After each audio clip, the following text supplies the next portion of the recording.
काय सांगाल? रात्री मोदींनी स्पष्ट सांगितलं पाकिस्तानला की चर्चा होईल तर फक्त पीओके वर त्याशिवाय होणार. अतिशय सुंदर अशी भूमिका देशाचे लोकप्रिय प्रधानमंत्री सन्माननीय नरेंद्र मोदी साहेबांनी काल देशवासियांसमोर आणि पूर्ण विश्वासमोर मांडली। भारत देशाची ही भूमिका प्रधानमंत्र्यांनी मांडल्यानंतर खरं तर आदरणीय नरेंद्र मोदी साहेबांबद्दल प्रत्येक भारतीयाला अभिमान आणि गर्व वाटावा अशा पद्धतीची ही भूमिका होती आणि या भूमिकेवर भारत हा कशा पद्धतीनं दहशतवाद विषयाकडे पाहतो आहे हे सुद्धा त्यांच्या संपूर्ण स्पष्टीकरणामधून या ठिकाणी त्यांनी स्पष्ट केलं। रक्त आणि पाणी एकत्र वाहू शकत नाही ही सुद्धा भूमिका त्यांनी अतिशय प्रखरपणे मांडली आणि देशवासियांची सुद्धा सातत्याने ही भूमिका आतापर्यंत राहिलेली आहे।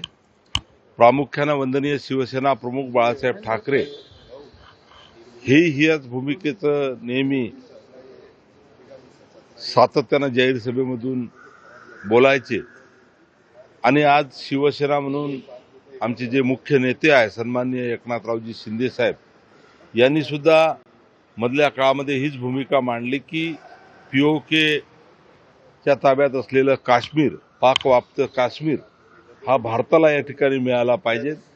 सातत्यानं दहशतवादी हल्ले करून पाकिस्तानामध्ये आश्रय घेणारे दहशतवादी नेते जे आहेत त्यांना कुठं सुद्धा कठोर शासन झालं पाहिजे ही भूमिका शिवसेनेची आहे आणि हीच भूमिका काल देशाच्या प्रधानमंत्र्यांनी या ठिकाणी मांडलेली आहे आणि ज्या पद्धतीनं कामगिरी भारतीय सेनेने या ठिकाणी घेतलेली आहे या काळामध्ये आणि म्हणूनच शिवसेना भारतीय सेनेसोबत ही शिवसेना सातत्यानं आतापर्यंत राहिलेली आहे, पुढे सुद्धा राहणार आहे। शिवसैनिक हे सातत्यानं भारतीय सेनेच्या सैनिकांसोबत राहिलेले आहेत आणि आज आम्हाला गर्व आहे, अभिमान आहे की आमच्या देशाच्या प्रधानमंत्र्यांनी खऱ्या अर्थानं देशवासियांना अभिमान वाटावा अशा पद्धतीची भूमिका घेतलेली आहे। लोकशाही मराठी ऐका, पहा, जागरूक रहा।